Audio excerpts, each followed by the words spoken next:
আসসালামু আলাইকুম রহমতুল্লাহ। আমি আপনাদের আজকে দেখাবো যে চারায় ব্লাস্ট রোগ ধরলে কী পরিস্থিতি হয় এবং অত্যাধিক শীতের সময় চারার কী যত্ন নেবেন সে বিষয়ে আজকে কথা বলব। এখন দেখতে পাচ্ছেন আকাশ একেবারে কুয়াশাচ্ছন্ন, সূর্যের আলো দেখা যাচ্ছে না। প্রায় 15 দিন হলো এরকম অবস্থা, সূর্যের আলো একেবারেই নেই। আর এই সূর্যের আলো না থাকলে চারার অনেকগুলো সমস্যা হয়। তার ভিতরে একটা হচ্ছে চারা পুড়ে যাওয়া। পুড়ে যাওয়ার নাম ব্লাস্ট রোগ। আরও অন্যান্য ছত্রাকের কারণে এরকম হতে পারে, তবে বেশি কুয়াশা থাকলে এরকম হয়। অত্যাধিক কুয়াশার কারণে, রোদ না থাকার কারণে, তাপ না থাকার কারণে এবং সারাদিন চারা ভিজা থাকার কারণে কিন্তু মূলত এই রোগটা বেশি হয়। আমি আপনাদের দেখাবো এখন যে চারার কী পরিস্থিতি। চারা একদম পুড়ে গেছে, নিচে দেখাবো। চারা দেখতে পাচ্ছেন আপনারা যে চারা একবারে পুরা গাছ সহ পুড়ে গেছে। আর এই পুড়ে যাওয়ার কারণ হচ্ছে রোদ না থাকার কারণে। অতিরিক্ত কুয়াশা, সারাদিন কুয়াশা থাকে, রোদ থাকে না, যার কারণে এরকম অবস্থা হয়।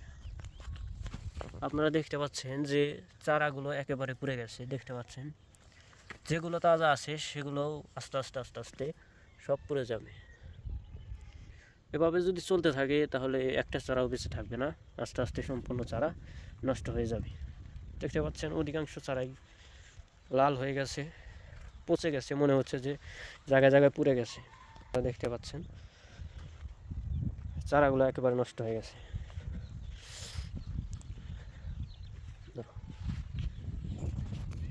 এরকম পরিস্থিতি যদি আপনাদের হয় তাহলে চারার যেভাবে যত্ন করবেন, প্রতিদিন কুয়াশা যেন সকালবেলা না থাকে সেজন্য একটা পাটকাঠি নিয়ে কুয়াশা ফেলে দিতে হবে যদি চারা একটু বড় হয়।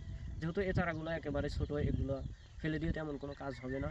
এই জন্য এগুলোকে আপনার যদি সম্ভব হয় তাহলে অ্যামস্টার টবের সাথে ক্যারাটি মিশ্রিত করে, ক্যারাটির সাথে বৃষ্টি 3টা একত্রে মিশ্রিত করে স্প্রে করতে হবে।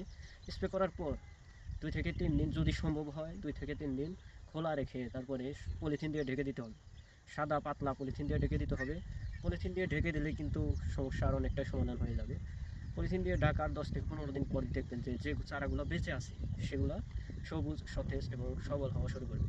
আর যদি এভাবে রেখে দেন তাহলে চারা আস্তে আস্তে সম্পূর্ণই নষ্ট হয়ে যাবে। সো আজকে এ পর্যন্তই। সকলে ভালো থাকবেন, সুস্থ থাকবেন। আসসালামু আলাইকুম।